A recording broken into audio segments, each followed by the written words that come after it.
Hello दोस्तों, स्वागत है आप सभी का एक बार फिर से हमारे YouTube चैनल ज्ञान स्टार प्लस में। दोस्तों, आज हमने पहेली चुनी है जो कि इस प्रकार से है कि शुद्ध से अशुद्ध होया गंग नीर पिए से, सातों पीढ़ी गई नरक को राम नाम लिए से। दोस्तों, ये किसी ने जो लिखा है ये अपनी भाषा में लिखा है, इसमें कुछ हरियाणा की तर्ज मिला दी है, जबकि ये धार्मिक पहेली इस प्रकार से है कि शुद्ध ते अशुद्ध भयो गंग नीर पिए ते, सातों पीढ़ी गई नरक को राम नाम लिए ते।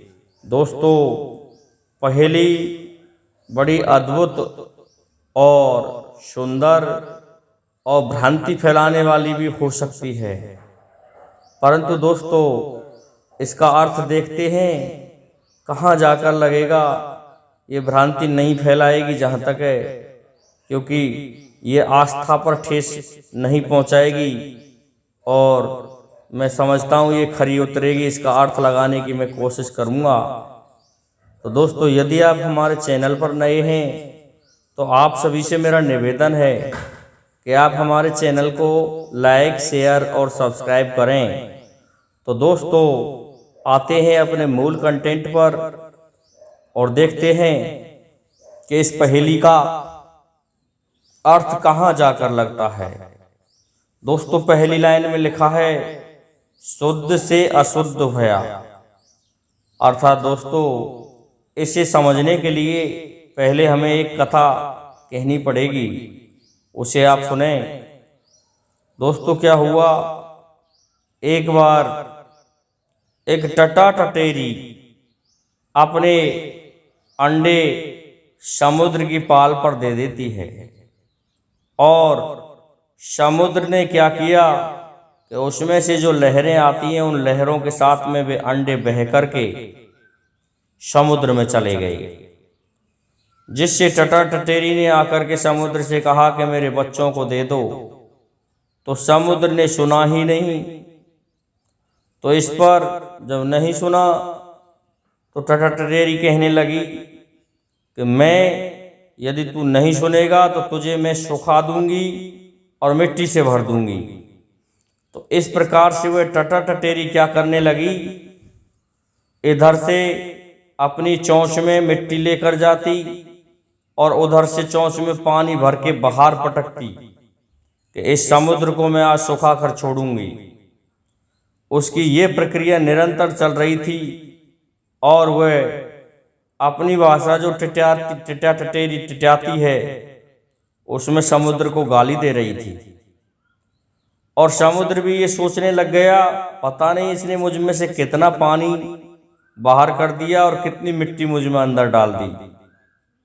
चूंकि उसको परिश्रम करते करते काफी समय बीत चुका था, उस दिन वह खूब परिश्रम कर रही थी। उधर से कुंभज ऋषि, उनको भी कुंभज ऋषि अर्थात अगस्त ऋषि कहते हैं, घड़े से उत्पन्न होने वाले, वे वहां कर होकर गुजर रहे थे।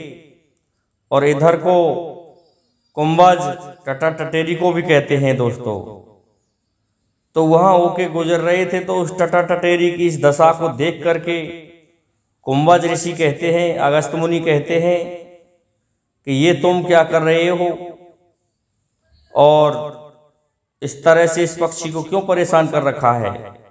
समुद्र से इस प्रकार से कुंभज ऋषि ने कहा और टटा टटेरी ने उसको बता दिया कि मैं इसको भर के छोड़ूंगी, सुखा के छोड़ूंगी। इसने मेरे अंडों को अपने अंदर ले लिया है अपनी लहरों के साथ में। इस प्रकार से वह गालियां देकर के समुद्र के बारे में अगस्त मुनि को बता रही थी।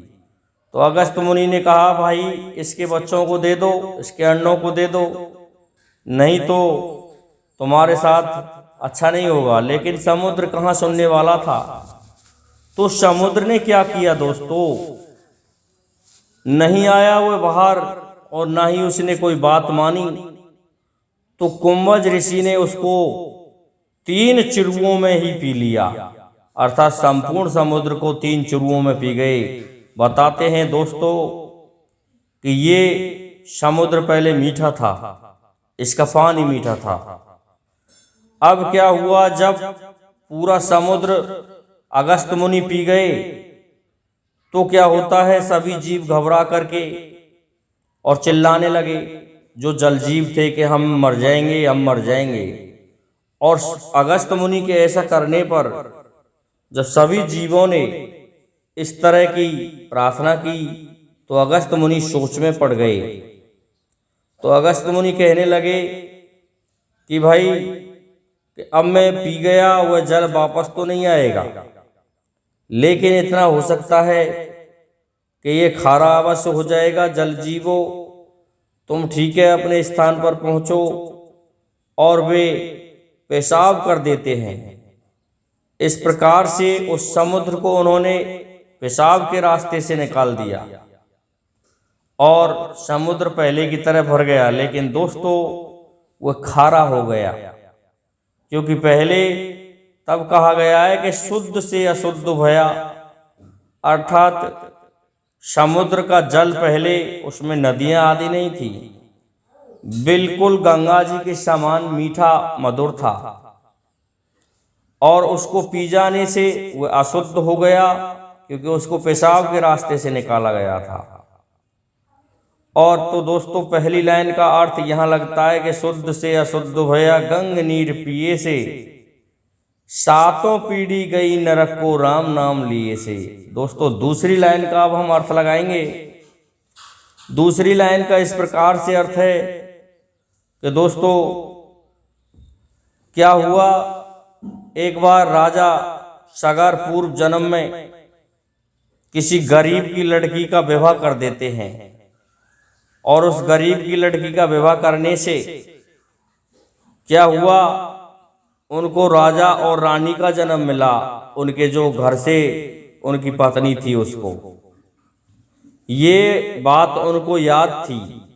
तो रानी कहने लगी कि महाराज आप नित्य भगवान का भजन करते हैं, तो आप प्रभु से क्या मांगते हैं?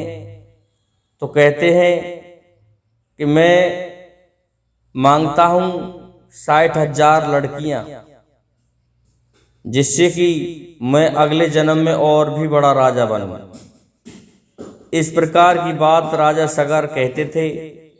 लेकिन हुआ क्या, उन्होंने भगवान का भजन करते करते भगवान शिव के पास भी पहुंच गए। तो कहते हैं हर का भजन करने लग गए, और हर का भजन करने से भगवान शिव प्रसन्न हुए, क्योंकि उन्हें ही हर कहते हैं। अब प्रसन्न हुए तो वे कहने लगे कि मांगो राजा सगर, तुम्हें क्या चाहिए?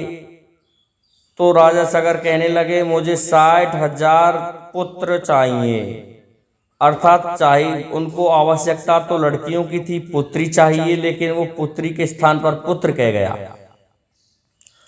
और भगवान शिव ने कह दिया तथास्तु। इस प्रकार से राजा सगर के 60,000 लड़कियों के स्थान पर 60,000 लड़के पैदा हुए। और वो लड़के इस तरह के उत्पाती हुए कि प्रत्येक दिन जमीन में 60,000 कुएं खोदते थे और तब पानी पीते थे। नया कुआं खोदना 60,000 और तब पानी पीना। तो पृथ्वी भी घबरा गई कि मैं तो अब कुछ भी नहीं रहेगा, मुझे खोखली कर दिया गया है। तो पृथ्वी घबरा करके भगवान श्री हरि विष्णु के पास पहुंच जाती है, और भगवान श्री हरि विष्णु कहते हैं कि ठीक है पृथ्वी चलो, मैं आ रहा हूं, मेरा कपिल मुनि अवतार ये सब कुछ पीड़ा तुम्हारी हर देगा। तो राजा सगर अश्वमेध यज्ञ करता है, और उनकी सेना 60,000 पुत्रों की उस अश्व के साथ चलने लगी। और क्या किया, इंद्र ने उनके घोड़े को चुरा करके कपिल मुनि के आश्रम में जाकर के बांध दिया। और जब वे कपिल मुनि से तपस्या कर रहे थे, उनसे कुछ कहने लगे, तो कपिल मुनि ने अपनी दृष्टि खोली और 60,000 सगर के पुत्रों को भस्म कर दिया। तो दोस्तों सगर की बताते हैं 7 पीढ़ी तक कोई भी उनका उद्धार नहीं हुआ, उनकी आत्माएं भटकने लगी और वो नरक में गईं, ऐसा मानते हैं। तब जा करके सगर की 7वीं पीढ़ी के पश्चात भागीरथ पैदा हुआ था और वह गंगा को लेकर के आया, गंगा माता को, और तब जा करके उनका उद्धार हुआ। उन आत्माओं को पितृलोक और जाने कौन कौन से लोक जो होते हैं वो मिले। तो दोस्तों तब कहा है कि 7 पीढ़ी गई नरक को राम नाम लिए से, अर्थात राजा सगर ने भगवान का नाम लिया और 60,000 पुत्री मांगना चाहा था, लेकिन पुत्र मांग लिए। इस प्रकार से उनका, और वो भी भस्म कर दिए गए, उनका उद्धार नहीं हुआ, वो नरक में गए।